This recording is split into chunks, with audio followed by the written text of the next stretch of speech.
Yeah, we are up. 8:58, another 2 minutes, and then we start. Dr. Vipul, next ना एक change है, next time Dr. Mukesh धनकर करेंगे instead of Dr. Lalan Bharti. अच्छा. Okay. मैं आज ये कल में updated schedule था. ठीक ठीक.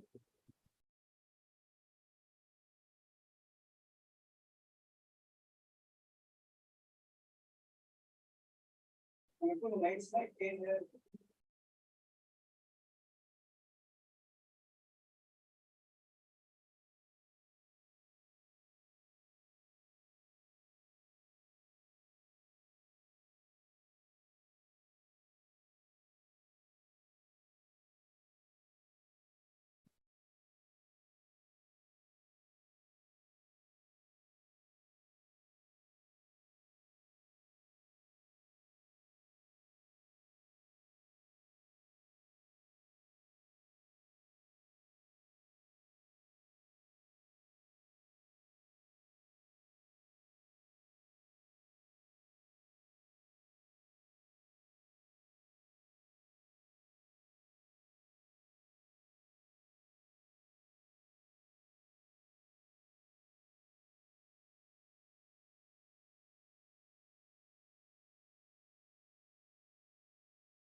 अजय कुछ पता ही नहीं है, सुबह का सेशन है नहीं है तो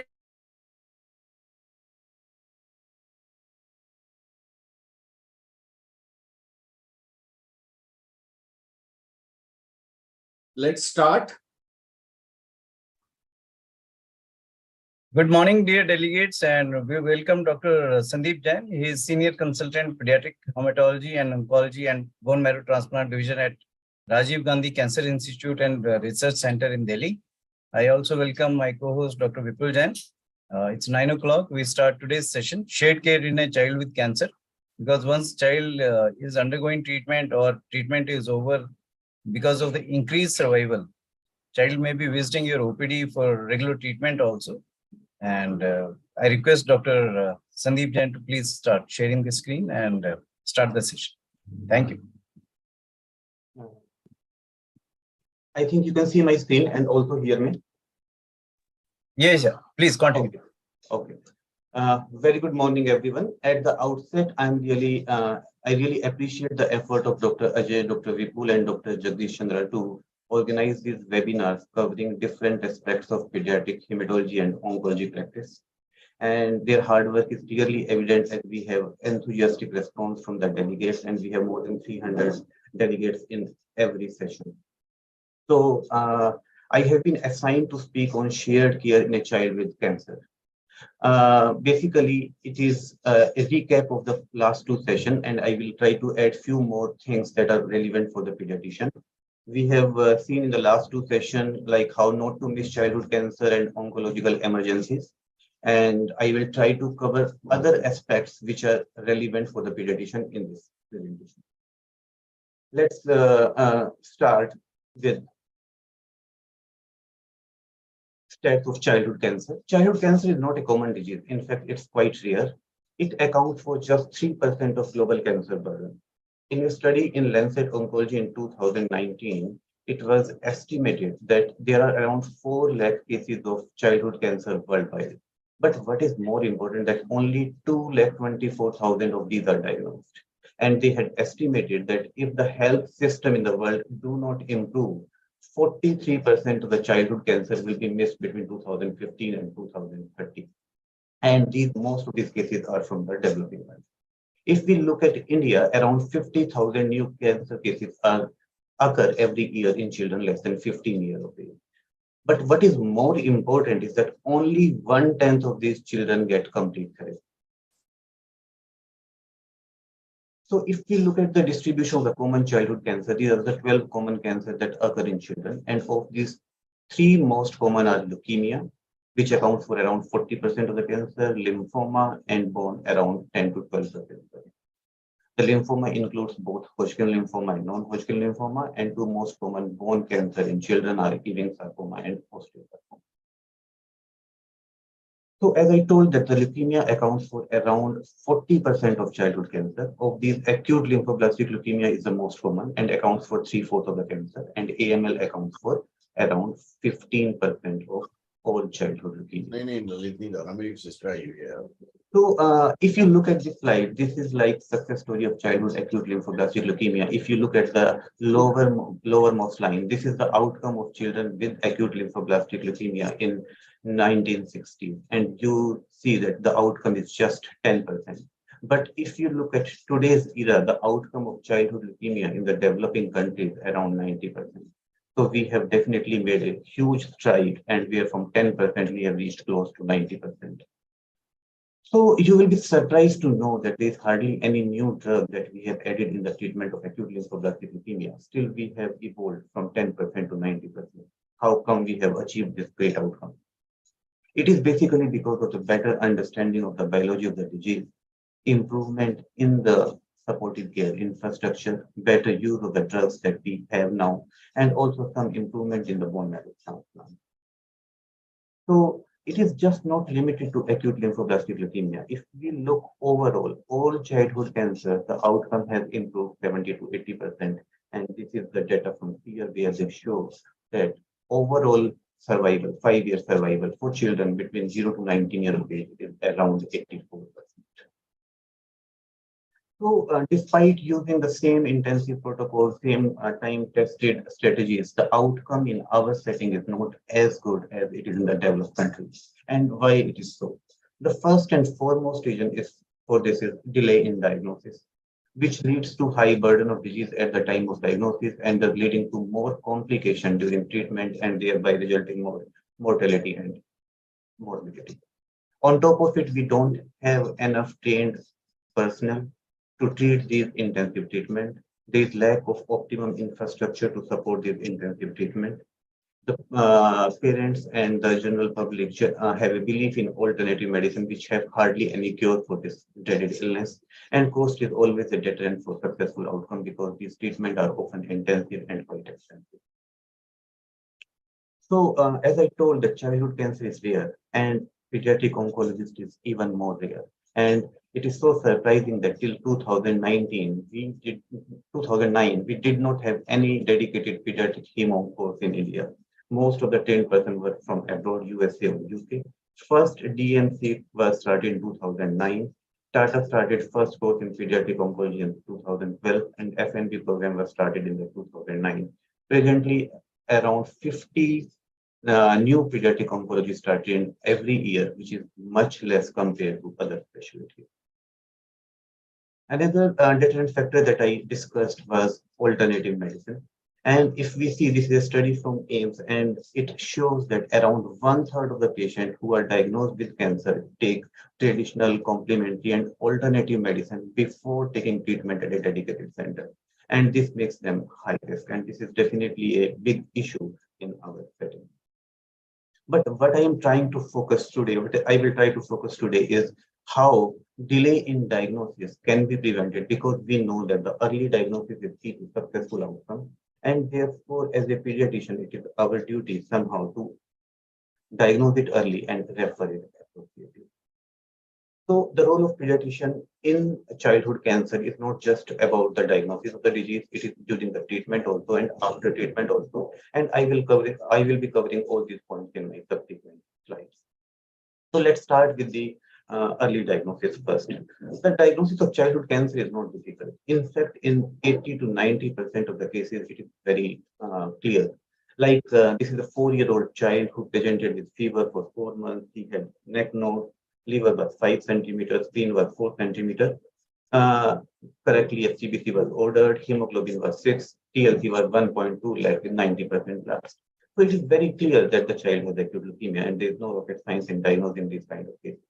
However, 10 to 15% of the patients may not have these clear-cut signs and symptoms. And there lies the importance of good history, physical examination, and a high index of suspicion so as to diagnose it in time. Let me take you through one of such cases. This is a 10-year-old girl who presented to local doctor with PTK, bruises, and epistaxis. She had a history of low-grade fever and coryza a week before. Child was quite well-looking. There was no lymph node, no hepatosplenomegaly, and the local physician actually ordered a CBC, which showed a hemoglobin of 9, WBC count of 4,100, and a platelet count of 20,000. Child was presumed to have ITP and was started on the oral steroids. The bleeding manifestation stopped, child started eating well, became active, and did not go back to the physician. However, after 3 weeks later, the child again presented with high-grade fever and bleeding. SCBC was repeated, and at this time, the hemoglobin was 6.8, TLC was 12,000, and patient had 30% blast and 16,000 platelet count. At this time, it is very clear that the child has acute leukemia. But what has happened in this 3 weeks period, this low risk leukemia, which had an outcome of around 90%, is converted into a high risk leukemia, which has an outcome of just 50 to 60%. So now important question is, how could we have prevented this disaster?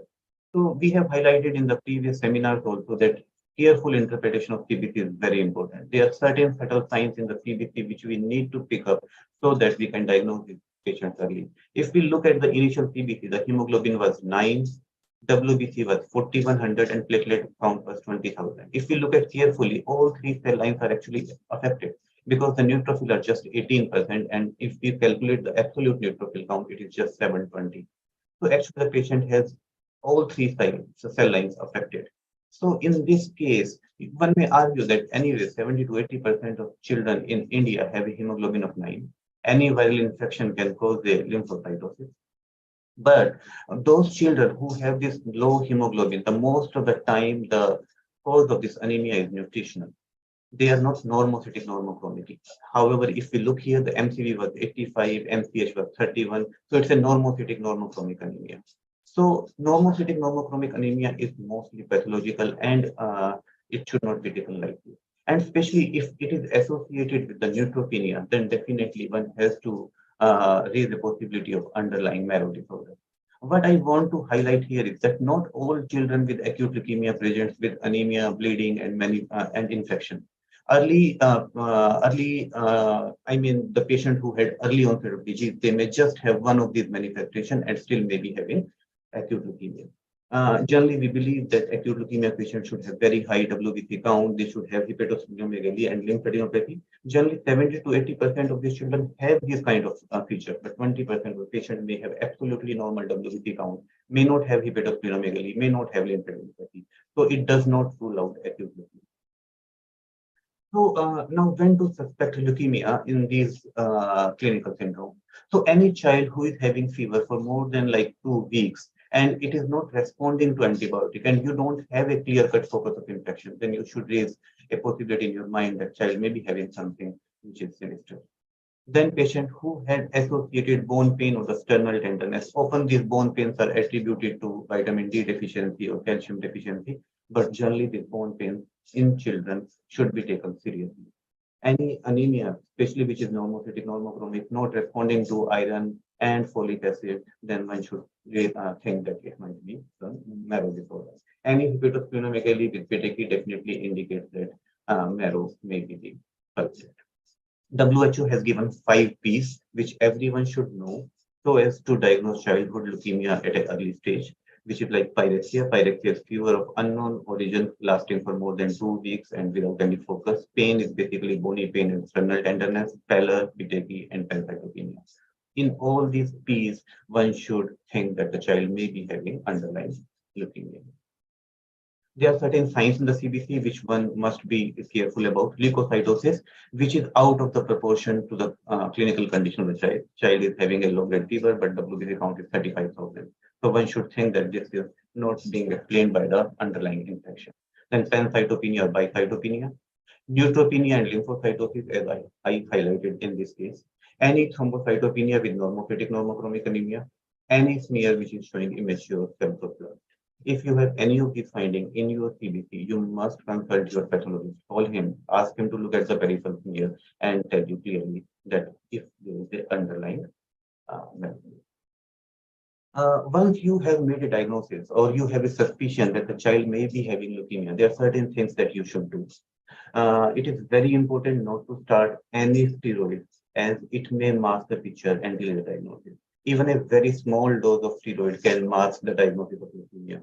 Sometimes even with a blood transfusion, there is a practice of giving AVL and hydrocortisone prior to blood transfusion to prevent reaction. But this should be avoided because even this small dose of steroid can sometimes mask the diagnosis of leukemia. Do not transfuse the patient unless patient is decompensated or patient is having bleeding manifestation, because these patients do not have any more risk of bleeding compared to any other child in the with low platelet count. So let it be decided by the primary team who is going to treat the child. Do start antibiotic if there is a focus of infection, and avoid doing a bone marrow aspiration to confirm the diagnosis. If you have a diagnosis on the peripheral smear, let the bone marrow be done by the team who is ultimately going to treat the child. And why I'm saying don't repeat the bone marrow, because bone marrow, we do bone marrow not just for the diagnosis of the underlying disease. Bone marrow in today's time, the cytogenetics and molecular characterization is very useful to stratify patients with acute leukemia. We don't treat all children with leukemia in the same way. Some are low risk, some are intermediate risk, some are high risk, and the treatment is individualized depending on certain molecular feature and the cytogenetic feature. And all these tests has to be done by the treatment team. So even if the bone marrow has been done in the primary center, then also the team which is going to treat this child is going to repeat a bone marrow. So it's a painful procedure. So it is better let it be done by the team who is ultimately going to treat the child. Now, once you have a child, now where to refer? So it has been seen, and this is a study again published in the Lancet, and which has shown that the children who are treated in the dedicated cancer unit have much better outcome compared to children who are treated in the non-dedicated cancer unit. And this is not because of more relapse, it is because of the more toxicity. Because these are very intensive treatment, children are immunosuppressed and they have lots of toxicity during treatment. So it is always about anticipation of complication and treating them rather than fixing them after they have occurred. And in certain developing countries, the toxic death in the acute lymphoblastic leukemia are as high as 30 to 40%. And in a dedicated cancer unit, in general, the toxic death should be less than 5% throughout the treatment. So it is very important to refer them to a dedicated cancer unit which have like experienced team and which can treat these children more efficiently. So once you have made a diagnosis, you have to reveal it to the family, and it's really very challenging task because it's a very difficult time for the patient. They are in a state of, I will say, devastated state. At this time, they need your reassurance. You need to counsel them that, yes, it's a challenging and difficult time, but you need to show sympathy, empathy, and also, most importantly, you need to give them hope. Because in today's time, childhood cancer is highly curable. So make them believe that if you go for the treatment, a child can be cured. So tell them importance of confirming the diagnosis. Send all the slides, tissues, X-rays, scans when you are referring these patients. Tell them basic information about the disease and expected course of treatment. And it is always better if you can talk to the oncologist where you are working. So it helps build confidence in the family, because the family cannot think straight at this time. They could not believe that their life has changed in just a couple of weeks. And this is a time of great stress and anxiety for the family. So we need to give them time, and we need to refer them appropriately. So let me come to one more common scenario where diagnosis is often missed. It is like lymphadenopathy.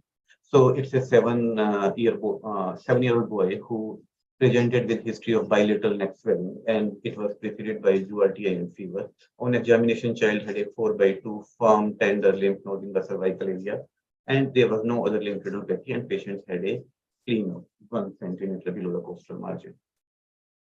So whenever you have a child with lymphadenopathy, what is your primary objective? Definitely, you want to ascertain the underlying diagnosis. And at the same time, you don't want to do unnecessary investigation and create panic in the mind of parents. So how to approach these children?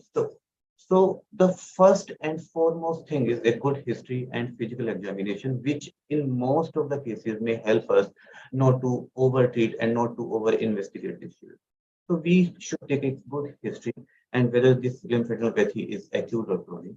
Generally, if the lymph node is acute and is unilateral, most of the time it is infective. And infective nodes are generally tender and fluctuant. And in that case, a course of antibiotic covering staphylococcus and streptococcus should be enough. However, if this lymphadenopathy is bilateral, most of the time it is viral, it is self-limiting, and nodes may persist for weeks, but a serial follow-up may be enough. However, one should be keeping an eye for underlying malignancy and so do other work. So now, if the patient has chronic lymphadenopathy and it is non-tender, most of the time it is in our setting because of tuberculosis or some viral infection which may be persisting for a long time, or it may be manifestation of HIV. But at the same time, it can be because of underlying malignancy also, especially Hodgkin lymphoma, which may have lymph nodes which are lasting for not few weeks, but few months as well.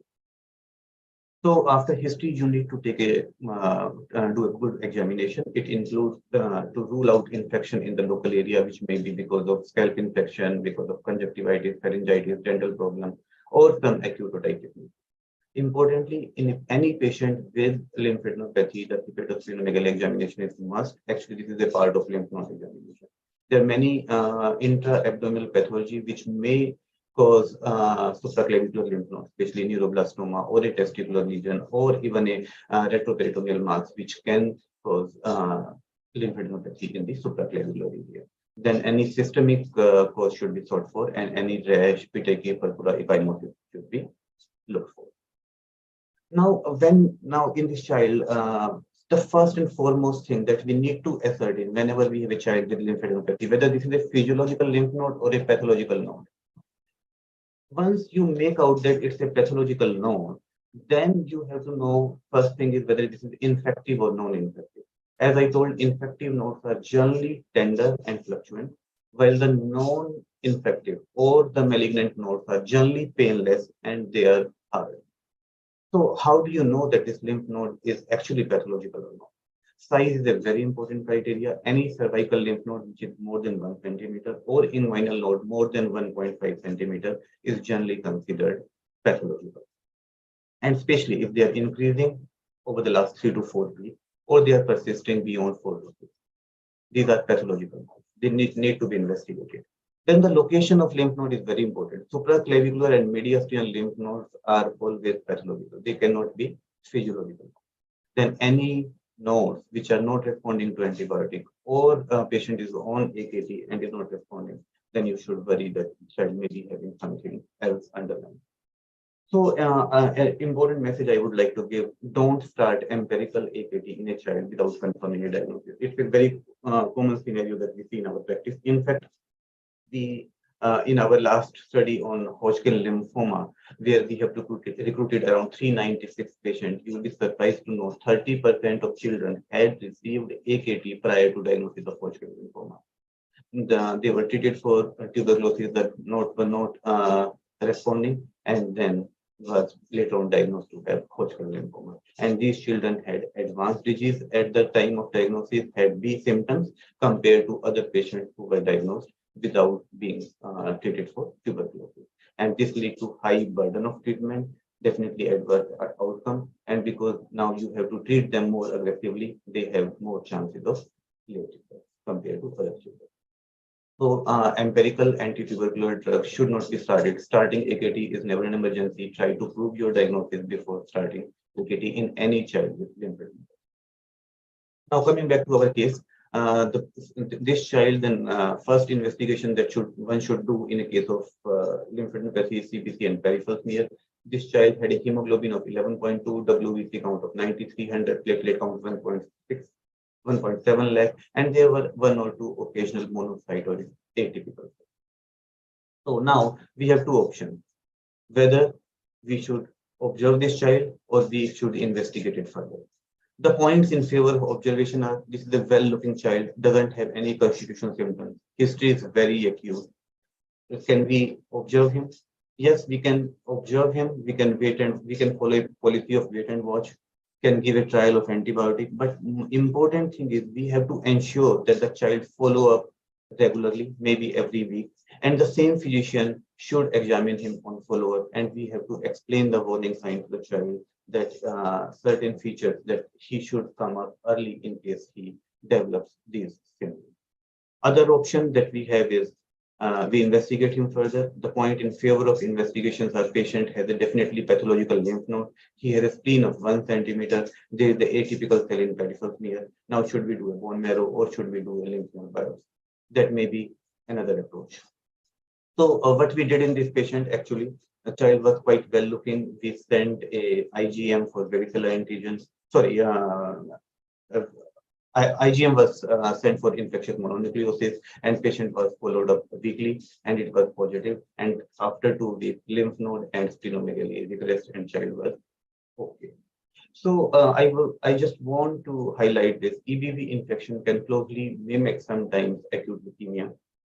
Generally, children are asymptomatic or have mild symptoms of pharyngitis, fever, and lymphadenopathy. Tonsillar enlargement, splenomegaly, and rash may be featured.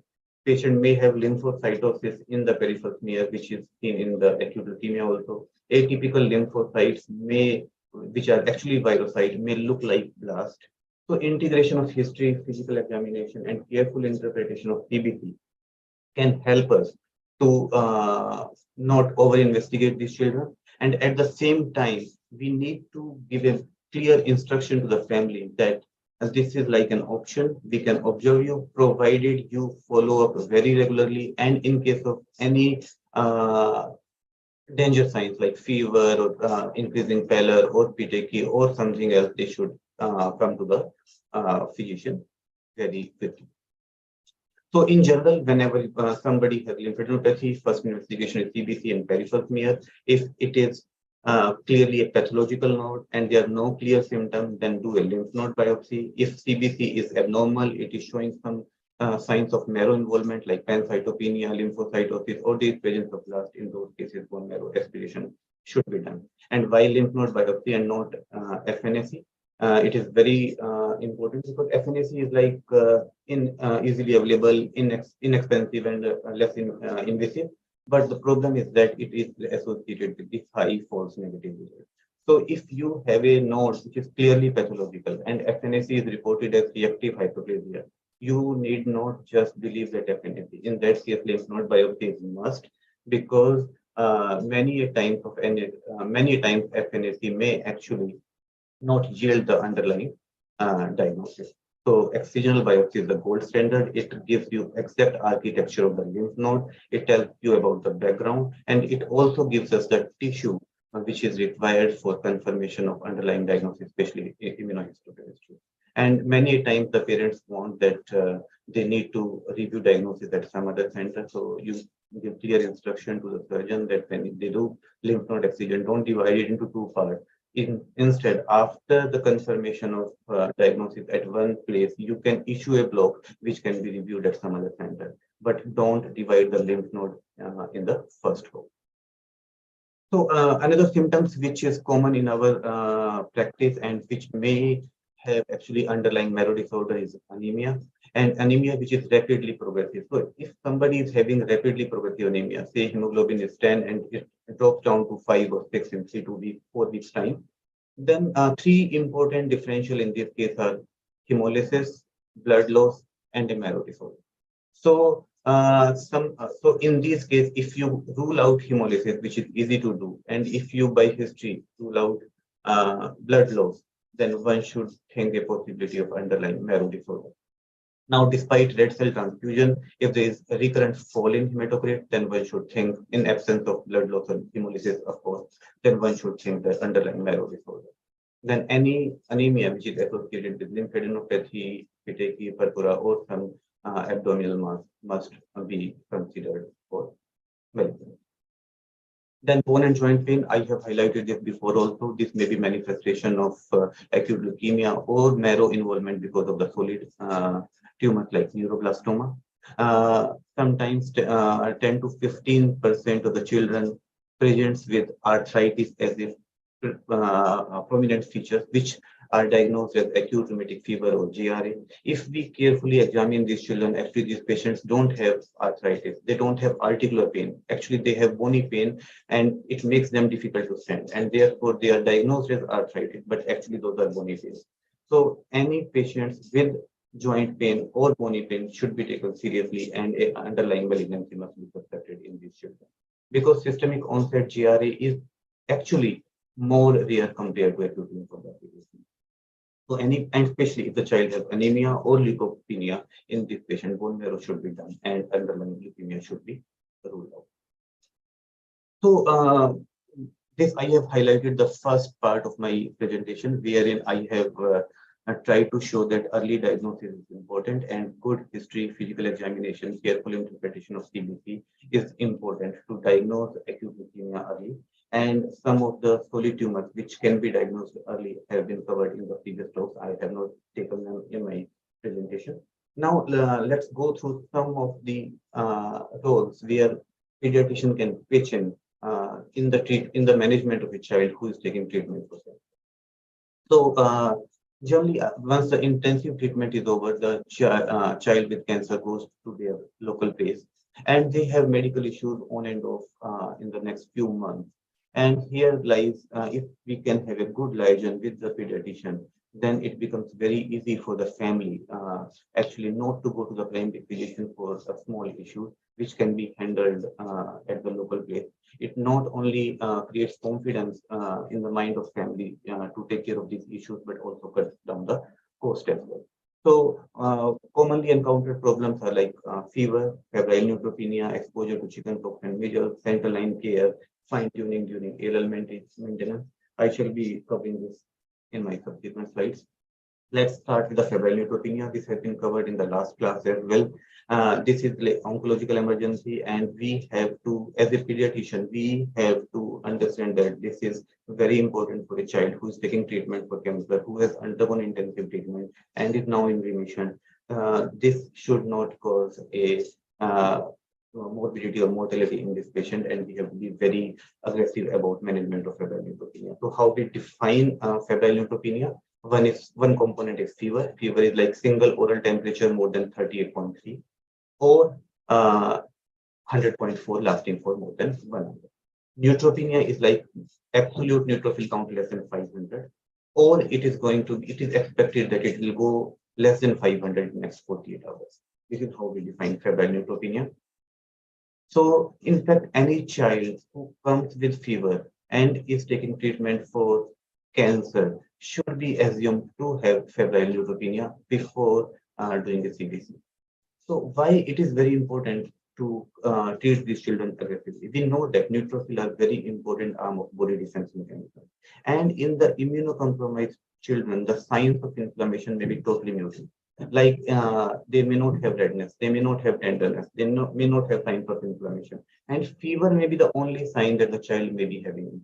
And sometimes even fever is also not there. In those cases, when you have some source of infection, like patient has acute gastroenteritis and he's not having fever, still you have to take them as having infection. Because in these children, in absence of neutrophil, these infections can rapidly disseminate and can become fulminant, and child can go in sepsis and septicemia very fast. So these children has to be treated very aggressively. So again, I have highlighted before also, history and physical examination is very important, like in any other pediatric case. So requires thorough physical examination. All mucosal surface, especially mouth and perianal area, should be examined. If the child has been pricked in the past, you have to look at the venous access sites. Mild redness or tenderness should not be ignored because the signs of inflammation may be subtle. And even in more than 50% of the cases, you won't be able to find a focus. The child may still be having fever and the child may still be having infection. So one more important thing is sometimes we are busy, we have long OPD. So don't make wait with children. See them on priority. Generally, when we send these children to the community, we issue a letter where we write their dose of antibiotic, their pediatrician name, and we actually call the pediatrician that we are sending you this child, and whenever this child has fever, please see them on Thursday. So don't make these children wait, because it may be very crucial 1 hour for them where they can go in. So what is the most important thing is like give the first dose of antibiotic on priority. And it is very important that they get antibiotic in the first hour. We call it golden hour. Actually, it targets door to needle. That means from the child house to the first dose of antibiotic should be given in 1 hour. And it has been seen in many studies, those children with febrile neutropenia get antibiotic in the first hour have much better outcome and less morbidity compared to children who delay their first dose of antibiotic. Sometimes it is difficult to get the blood culture in a small child. It should not delay the first dose of antibiotic. Now, which antibiotic one should give? Ideally, we should give antibiotic which have adequate gram-negative cover, because they are the most common which causes septicemia, and they should cover Pseudomonas. Generally, if the child is in the community for a long time, say for more than a month or so, then ceftriaxone is a good choice. But if you are suspecting that child may be having hospital-acquired infection, he has come just 5 days before from admission, then maybe cefaperazone sulbactam or piperacillin tazobactam are better antibiotics to begin with. However, these antibiotic policies vary from center to center and also from community. So this first dose of antibiotic is very important. Then after giving this first dose of antibiotic, we have to see whether this child needs the admission or can we treat him on the OPD basis. If child is hemodynamically stable, then continue this antibiotic on OPD basis. Ask them to maintain a temperature chart. Ask them to come daily in your OPD till the fever subsides or the counts recover. It is very important to be in touch with the primary oncologist in case of any doubts that you have about the children. Emphasize on the general hygiene and the food hygiene. Explain them about the warning signs like increasing respiratory rate or child getting lethargic. So they should come immediately. If child is not getting better in 3 to 4 days, then it is always better to refer them to primary team, because child may be having infections which are not common and they may be difficult to diagnose at community level. Then again for fever, just give paracetamol, avoid brufen, meftal or steroid. Don't give any IM injection because platelet count in these children may be low and they may cause hematoma. Another area is some of these children may actually be having central lines with them because they come every 3 weeks for chemotherapy. If somehow the things can be arranged that their line dressing and flushing can be done at local levels, that would be a great help for the family. Now, when these, another thing is the treatment for acute lymphoblastic leukemia is around 2.5 years. First 6 to 8 months treatment is intensive where they stay close to the hospital. But next 2-year maintenance is actually from their home. So they come every 3 months to the primary team, but in between they stay close to their pediatrician. And it is very important that if the pediatrician can help them during this period, because this ALL maintenance is a crucial part of treatment. If it has been seen actually, if somehow this ALL maintenance is done properly, the relapse rate decreases by 10%. So there are 2 main drugs that are given in the acute lymphoblastic leukemia maintenance. They are methotrexate and 6-MP. Methotrexate is given every week, 6-MP is given every day, depending upon the date the dose is decided. And we tend to maintain their WBC count between 2 to 3,000. This is very important. So a small amount of transaminitis is acceptable. SGPT is like 100, 150, 200, even up to 10 times normal. We need not stop the drug, and it may be because of the drug itself. Patients should take their pneumocystis prophylaxis. They should be counseled about the diet and personal hygiene. They should go to the school, and they should inform their pediatrician immediately in case there is a chickenpox or measles. So now let me show you a couple of cases where I am showing the patients with ALL maintenance and they have unusual infection and which needs to be thought of, and which if diagnosed appropriately and on time can prevent lots of morbidity. So it's a 5-year-old boy on maintenance, has a high-grade fever, 103, and cough.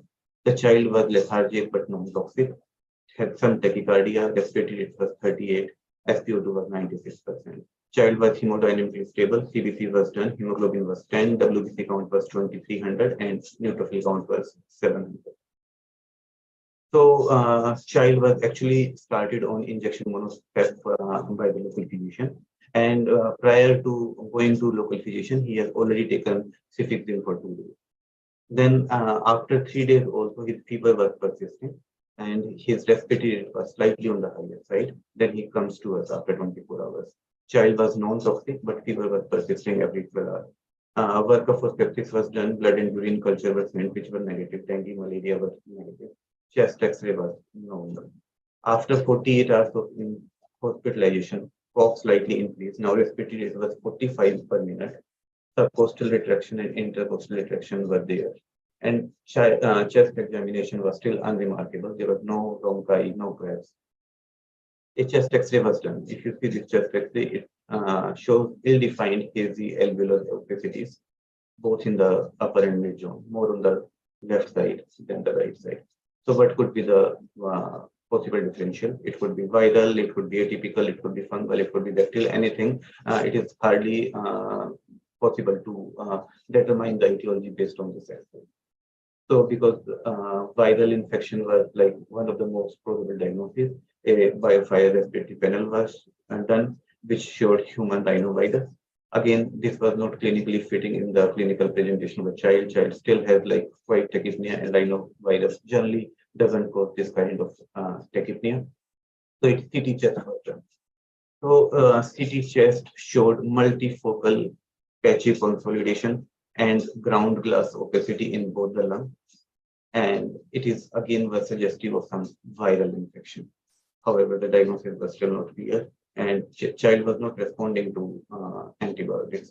The immunoglobulin level was 286, legionella level was negative, fever and chest symptoms worsened in next 24 hours and was put on CCH. At this point of time, the bronchoscopy was done and blood sample was done. Again, gram and Q strains were negative, bacterial fungal culture was negative. So what we found that child actually has pneumocystis infection, and the bulb was positive for pneumocystis infection by immunofluorescence, direct immunofluorescence. So what I want to highlight is that in these immunosuppressed children, sometimes you may have atypical infection, which we don't see in our immunocompetent patient. So unless we suspect this, we won't be able to get it. So a child was treated with trimethoprim sulfamethoxazole and prednisolone. Symptoms improved after 96 hours. Oxygen was made of after 7 days. And on probing, history revealed that the parents had missed their septum prophylaxis for last 2 months. So what I want to highlight is whenever these children come to you, make sure that they are taking their septum regularly, which is like twice a week or thrice a week, depending on different institute practice. So just few lines about the pneumocystis infection. These patients may have like maybe quite asymptomatic to substantial dyspnea and may have need urgent ventilation also sometimes. Hypoxia is much more than the clinical symptoms. So patient may have a pulse rate of 120, respiratory rate of 30. But if you look at the SpO2 monitoring, that may be 80, 82, 85%, and child may be quite well tolerating this hypoxia. When hypoxia is out of proportion to the clinical symptoms, think of pneumocystis. Then these 40% of these patients may actually land up in respiratory failure. So early diagnosis is key. And sometimes the burden in the bulb may not actually represent the degree of hypoxia in these children. And importantly, examination may be absolutely normal. There may be no cracks, no bronchi, or there may be just mild auscultatory findings. So it may again mislead the clinician about the underlying diagnosis. Again, the radiology is also very non-specific. Chest X-ray may be absolutely normal in the early stage of disease, or it may have bilateral or usually symmetrical infiltrate. The CT scan generally is quite informative. It gives you a clue to the underlying diagnosis. It shows diffuse ground glass pulmonary infiltrate and cystic changes, like here. The single and most important diagnostic tool for diagnosing this is having a high clinical suspicion. Unless you suspect it, you won't be able to diagnose it. So in any immunosuppressed children, you are not able to find a focus, child has respiratory symptoms, think that it may be pneumocystis infection. It cannot be cultured. So the gold standard for diagnosis is microscopic visualization of the organism by doing bulb. And most common technique is like by immunofluorescent. However, in the Western countries, now PCR-based strategies are available, which are not available in India. Treatment, as I told, it is like trimethoprim sulfamethoprim and recommended in the severe IV formulation should be given in the severe cases. Alternative are like pentamidine, primapine plus clindamycin, etoversone, which are not first line unless child is G6PD deficient and is having hemolysis because of lucertran. Treatment is given for the 21 days. One important point one should remember that this child needs to be isolated when they are admitted because the infection can spread through the droplets, so they should not be admitted in the general ward. The role of steroid is very important. If child is hypoxic, the steroid should be given, and their recommendation for the duration and the dose of steroids in pneumocystis infection. This is an important part of the treatment. Sometimes because child is having fever, you don't know the underlying diagnosis. If you don't prove the diagnosis, then it is difficult to start prednisone. So making underlying diagnosis, having high index of suspicion of pneumocystis is important for adequate treatment and prevent morbidity. Now, let me go through one more unusual case which we see in our immunosuppressed patient and which is not common in the immunocompetent patient. It's a 13-year-old girl, ALL on maintenance, presented with the high-grade fever for 5 days, was taking cefixime before coming to us. Child was quite well looking. There were no localizing signs. However, CBC had like severe cytopenia. TLC was just 360. On workup, the blood culture was sterile, dengue, NS antigen, malarial antigen, Vidal, all were negative. Antibiotics, because the child has like profound neutropenia, antibiotics were upgraded to picotillin was also given growth factor.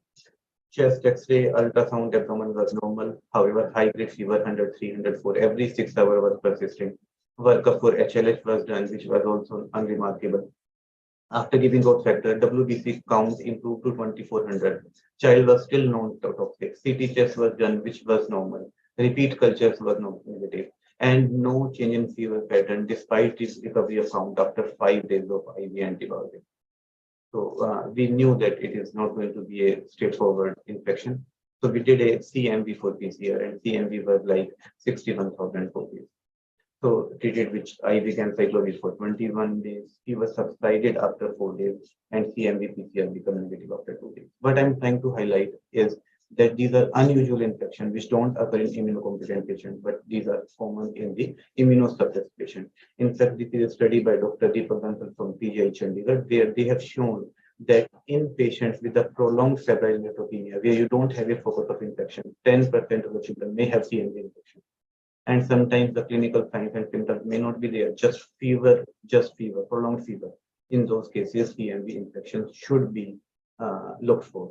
And time of CMV infection is not during the intensive phase, it is during the maintenance phase of chemotherapy when child is in the community. And most of these present with the lymphopenia, and prolonged lymphopenia is associated with CMV deactivation.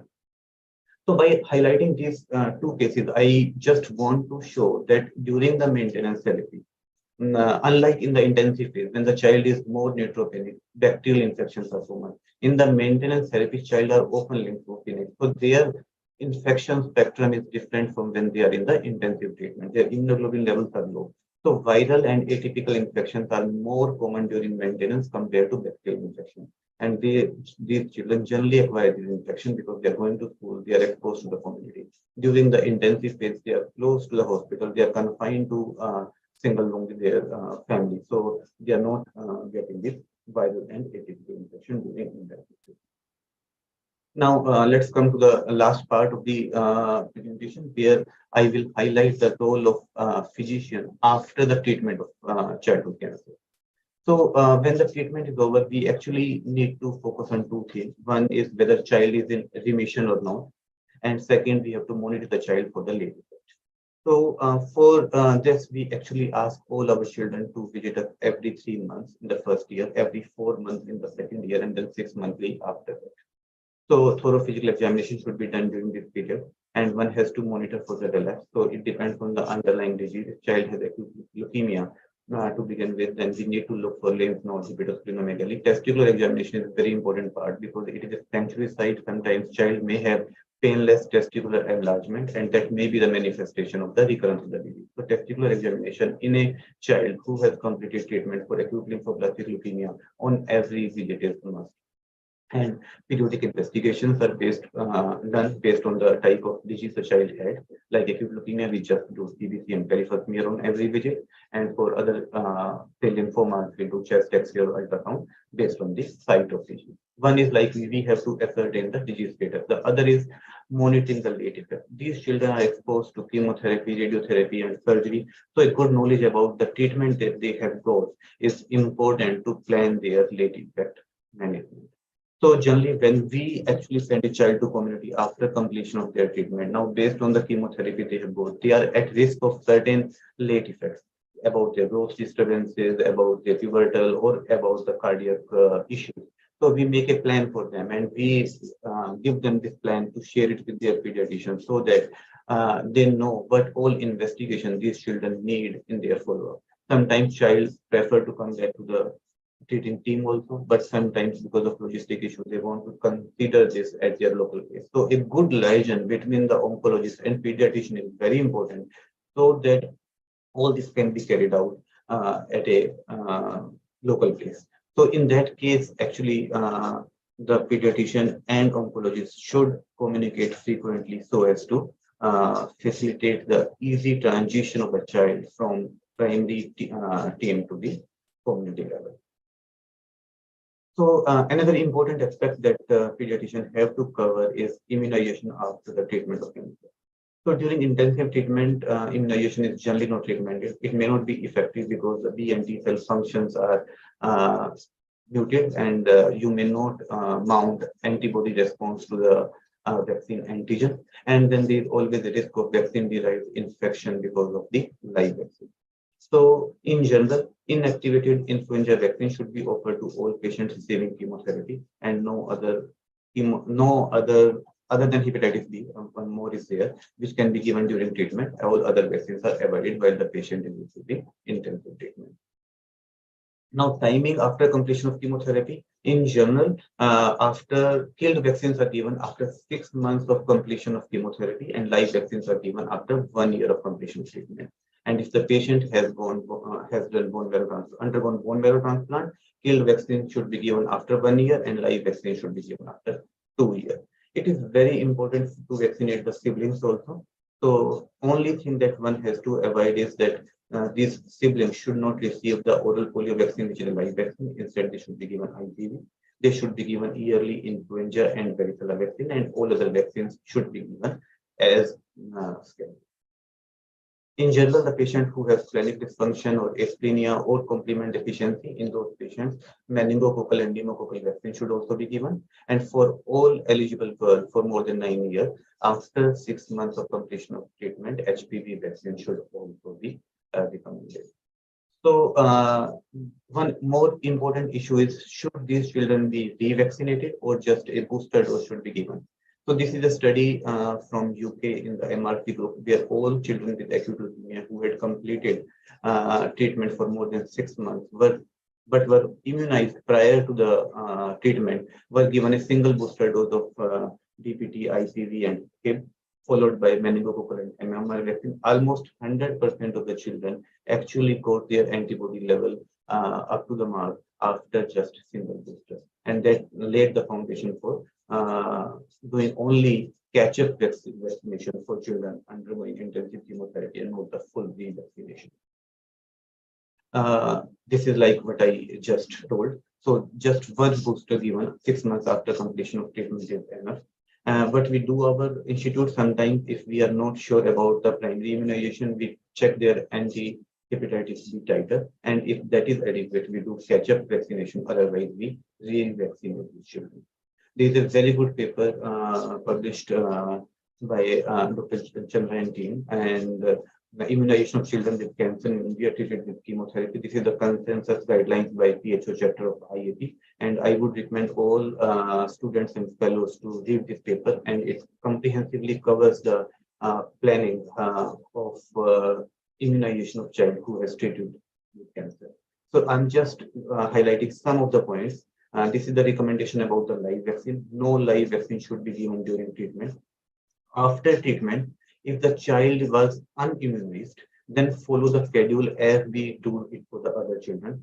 But if the child was immunized before the child was diagnosed with cancer, then only a single booster dose of MMR, varicella, and HAV vaccine is recommended. OPV is generally avoided, and IPV can be given. BCG is not given unless the child doesn't have any BCG scar, and rotavirus is generally not recommended because they are through to that critical phase of their life when their rotavirus issue. Then coming to the killed vaccine during treatment, yearly influenza vaccine. This is vaccine which is recommended during treatment also. And one more vaccine is hepatitis B. It is different somewhat from what we do for other children. Here, instead of 3 doses, we give 4 doses, 0, 1, 6, and 12. And the dose of hepatitis B vaccine is double compared to normal children. During treatment, only these 2 vaccines are recommended, influenza and hepatitis B. After treatment, in patients who were unimmunized, then follow schedule as you do it for any other normal child. And in the immunized child, then single booster dose of HIP, IPV, HAV, and pneumococcal vaccine can be given. And this is the same guidelines that were there in the UK.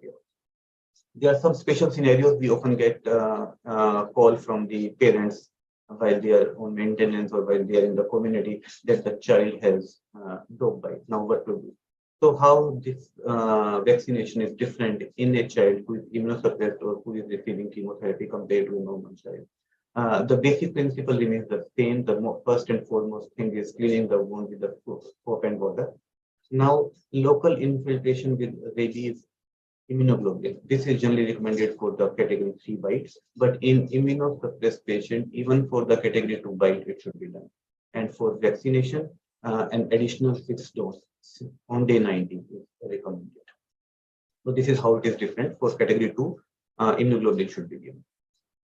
Now, exposure to the varicella infection, this is also quite common when the children go back to school. They have a child who got chicken pox, and then the family contact you that although this child doesn't have infection, but he has been exposed to varicella infection, what should be done? Ideally, we should look at the immunoglobulin level, which is not practically possible. So so we should give them varicella zoster immunoglobulin, maximum of 625 units. However, if this is not available, then IG should be given, especially if their immunoglobulin levels are low, 400 milligram per kg. And if these two are not available, then we should give acyclovir for 14 days. So this is like what we do for patients who are exposed to varicella infection. Then coming to this another common scenario when child has some trauma and has lacerated wound. So again, the basic principle of cleaning and removing the debrided tissue is very important. And we have to assume that irrespective of immunization, the antibody levels may be low. For clean and minor wounds, TT booster can be given. And for all other wounds which are like having some blood oozing, then in those cases, immunoglobulin should also be given. And this is like a recommendation for healthcare workers which are dealing with the children with the immunocompromised status. So all these health workers should also take TD vaccine. Also, MMR and varicella vaccines should be taken because if they get infection, they can transmit it to the children they are treating. Hepatitis B vaccine is must, and annual influenza vaccine is recommended for the healthcare workers who are dealing with the immunocompromised children. Now coming to the just last portion of my talk, this is like care of terminally ill child. Most of the time, despite all our effort, we are not able to cure the children and they have like terminal illness. And in that case, most of the family prefer to go to their native place and they don't want to spend last time with their family. So it's a very difficult and challenging time for the family and they need really local help over there.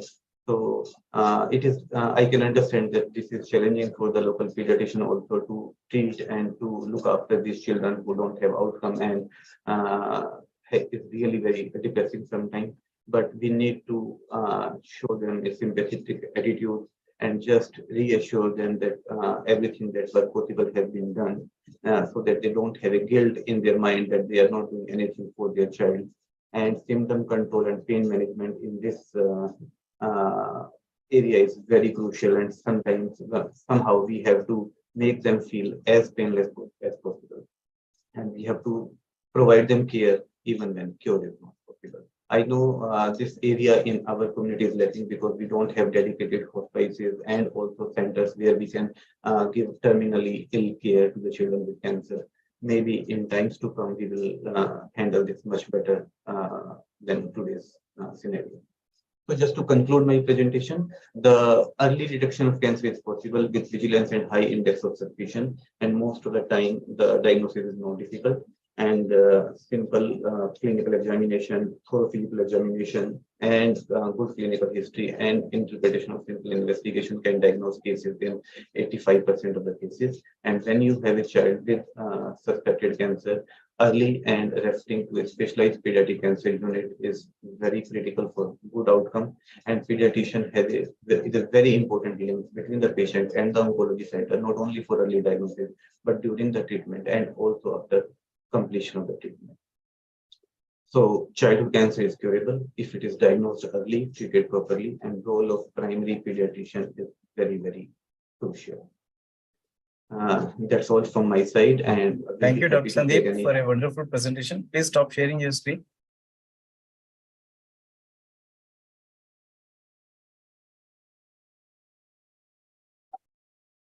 We have some questions, Dr. Sandeep.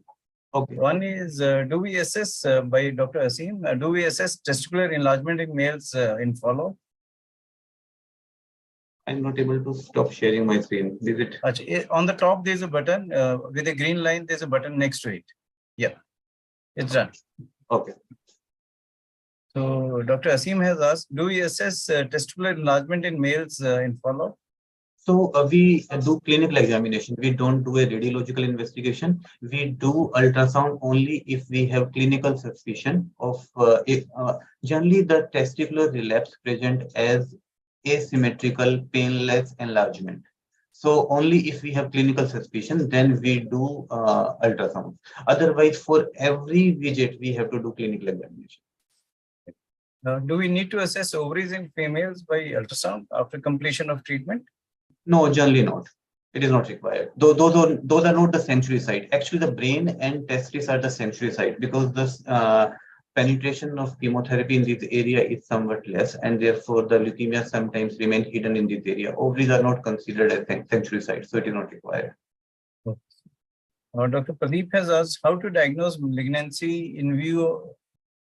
Dr. Pradeep, your question is not very clear. If the child is on treatment with steroids, what is the investigation of choice to diagnose malignancy? So we have to see why the child is on steroid first. Sometimes if it is because of misdiagnosis, say ITP or something, then somehow if we are suspecting that the child is not responding to whatever steroids we are giving for whatever presumed diagnosis, in those cases, it's not a straightforward answer. I would say the most important thing is if we are suspecting acute leukemia, the bone marrow aspiration should be done and bone marrow biopsy should be done. And sometimes even with those investigations, one may not have the diagnosis. In that case, we stop the steroid and let the disease present itself again, then only we can diagnose. What is VCA IgM? What does it stand for? Sorry? Did you advise any investigation VCA IgM? Okay, this is like the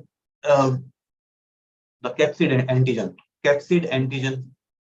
Infectious mononucleosis capsid antigen. Yeah, right. For the infectious Infectious mononucleosis. If in case 3, the prednisolone 40 milligram is to be given IV or oral or single or divided doses? Sorry, what is the indication for giving this steroid? No. In case 3 that you discussed, prednisolone 40 mg was given. Either it was given as a single dose or a divided dose. So it was given in divided doses. And if child is able to take orally, we give it orally. Otherwise, IV can be given for a day orally. Dr. Asim has again asked MMR and varicella vaccine only once in lifetime or how frequently? So if child has been immunized previously, and then you have to give just single shot. Otherwise, 2 doses are recommended. If child has received immunoglobulins for any reason, do we delay the vaccination even more? So if child is on Any maintenance blood therapy, products or sorry, if child is on maintenance therapy with oral ulcers, any child has received for any reason either blood products or immunoglobulins, then how much gap should be maintained? generally, if child has received IVIG, then 6 weeks gap is mandatory to start revaccination. Sir, if a child is on with ALL and on maintenance therapy with many oral ulcers, so how do you manage? So generally, by clinical examination, you have to see whether this looks like a candidal infection or this is something else. Generally, good oral hygiene is the most important thing for prevention of oral ulcer, but methotrexate sometimes can cause this oral ulcer. Only thing is, if the child has good counts, then just good oral hygiene is required. Otherwise, the course of fluconazole, if you are suspecting candidal infection, can be added.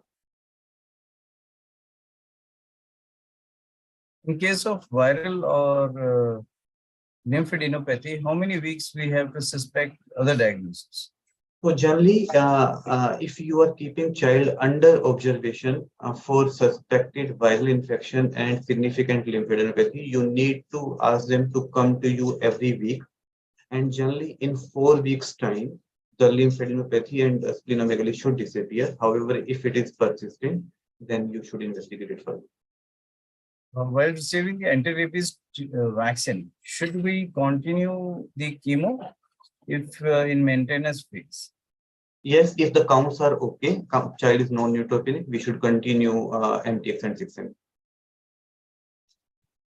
Dr. Aditya has again answered that question, viral capsid antigen for the infectious mononucleosis. Dr. Shari has asked, 9-year-old presented with anemia and lymphadenopathy, no hepatosplenomegaly, normal total count with lymphocytic predominance.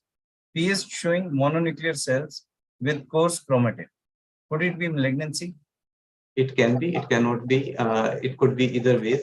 Again, we have to see peripheral smear in a very, I would say, if a experienced pathologist is seeing the peripheral smear and if there's any doubt, I would go for bone marrow to rule out whether it is malignancy or not. In patient with lymphadenopathy, with lymphocytic predominance, with mononuclear cells, in that case, again, like the case I presented, it can be a viral infection, it can be a malignancy also. So you have to discuss with the family if you can ensure follow-up. Otherwise, in most of the cases, I would prefer to do a bone marrow aspiration to rule out malignancy in this case.